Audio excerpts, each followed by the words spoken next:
Hey, U.S. history, I'm going to explain the causes and effects of the Spanish-American War. Okay, so we're looking at this in a bigger frame as part of the story of American imperialism. Think about the things that led up to the Spanish-American War, and then think about how it ends and how there's some questions raised and how we're going to see that carry into the future long after the war is over. So here's our essential questions as we go through our note-taking guide. Why was America so interested in Cuba? So we're going to start with that. So just a little bit of a refresh here, and hopefully remember some of this from world history. But you learned in ninth grade world history that Spain took over most of this hemisphere, right? With the Treaty of Tordesillas, Spain and Portugal divided the so-called New World, and Spain took everything to the west, and Portugal took everything to the east, which in this hemisphere really only included Brazil. But Portugal got most of the trading posts in Africa. Okay, that was way back in the 1500s. By this point, Spain has lost much of its empire. They have lost control of Mexico. Mexico has gotten its independence. You learned last year the role that Simón Bolívar played in getting Central and South America free from Spanish control. So they are holding on barely to what they have left, which is, as you can see, the Philippines out in Asia and Guam. And then we also have a few African outposts and Cuba and Puerto Rico over here. So Spain does not want to lose those. Okay, some of this is about Spain saving face and keeping what they have. And of course, they definitely had revenue coming in from the plantation economy that they had set up, especially in Puerto Rico and Cuba, especially. So here's what it's looking like by about 1800. Okay, you can see what Spain controlled. And then you guys know that that is not the case by the time we get to this point. So America's first interest in Cuba. Okay, first of all, it's close, right? It's 90 miles off Florida's coast. So it just seemed a little natural that we would take an interest to things that were happening there. And we had actually tried to purchase it before. President Pierce tried to buy it in 1854. There was a real interest by a lot of slave owners in the South to expand into Cuba and sort of continue the plantation system and slavery system that Spain had started and use that to kind of feed that cotton industry in the United States. So this is not the first rodeo for us here looking at Cuba. And Spain was not interested at that point. So there's President Pierce. And yeah, that was the response. I'd rather see it sink into the ocean before selling it to you. So the Spanish made it pretty clear that they were not going to sell Cuba. Again, they're holding on to it for some of it is because it's one of the last colonies they have, but because it's tremendously profitable. And how is it profitable? Well, really, I mean, think about how imperialism works. You're not there to make friends, right? You're there to a certain degree to make money or to spread influence. And Spain is making some serious money off the plantation economy and sugar economy in Cuba. All right, so why are the Cubans mad? Well, remember also we've talked about the Cubans are angry because the Spanish don't necessarily have the best track record of how they treat people in their colonies. And that has been something that's been true for a while. So they had tried to get their independence. And they were really appealing to the United States to try to see the parallels between their desire for freedom and independence against Spain and our story of freedom and independence against England. So they were really appealing to that. We had a guy named Jose Marti who's going to be writing about that in American press and trying to get our attention. So they're not able to get the U.S. officially involved. And again, some of this is, look at those years, you guys. We're just coming out of the Civil War, right? We're dealing with Reconstruction. We are in no position to help a neighbor. But they did get Spain to abolish slavery, okay? And so once slavery is gone, the United States will start investing millions of dollars in Cuban sugarcane and setting up American-owned sugar companies in Cuba. So now we've got a vested economic interest in what's happening. Okay, Cuba's going to try it again. Here's Jose Marti. He's a writer. He's a poet. He's actually kicked out of Cuba for his views against the Spanish. And he goes to New York City and he starts publishing books and poems and articles, and he's exposing them in the New York Journal and the New York World, two kind of dueling newspapers, and trying to get Americans aware of what was happening and get sympathy for the Cuban cause. Now, he does go back into Cuba, and now he's going to try a more kind of aggressive way of getting attention. And he's going to use guerrilla warfare tactics, destroying property, encouraging the Cubans to rise up and attack American sugar mills. Wait a second.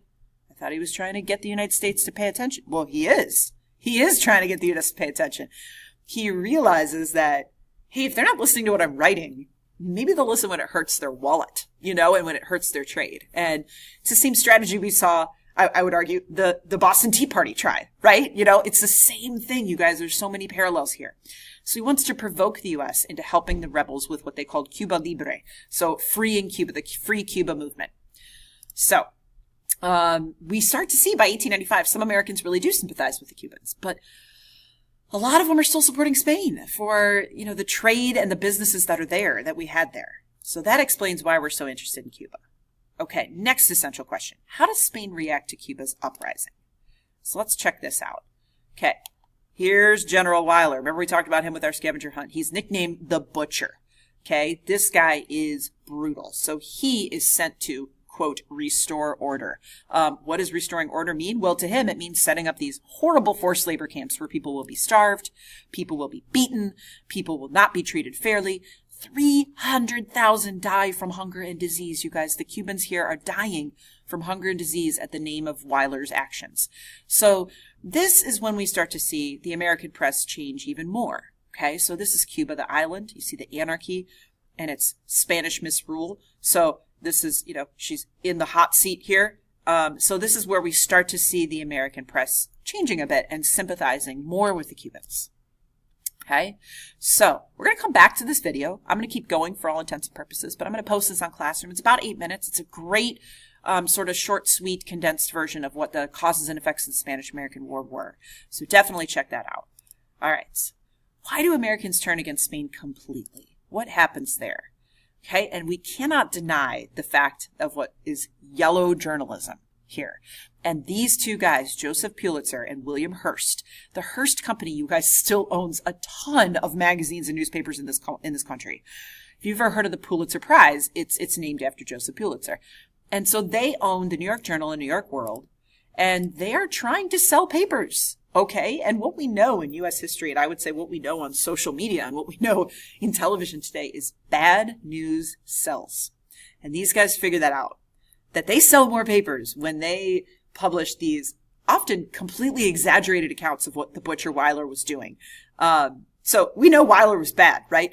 They're going to sensationalize. They're going to talk about things that did happen, but then take it one step farther and kind of talk about almost overinflate what was happening. So it's definitely exaggerated. So we hear a lot of this today. Remember I said when we talk about fake news, I feel like fake news is a term that's so overused.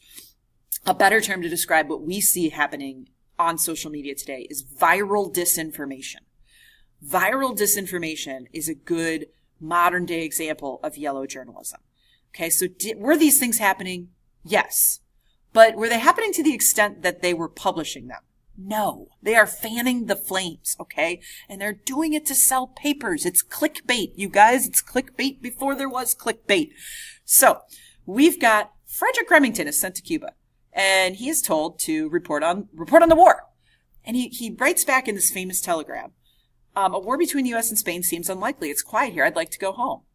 So here's where the Hearst family, you guys, still denies that this is the reply. But this is where the William Randolph Hearst replied, I wish you to stay.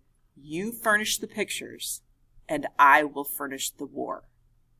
Think about that. Think about what that says about the power of the media. Okay?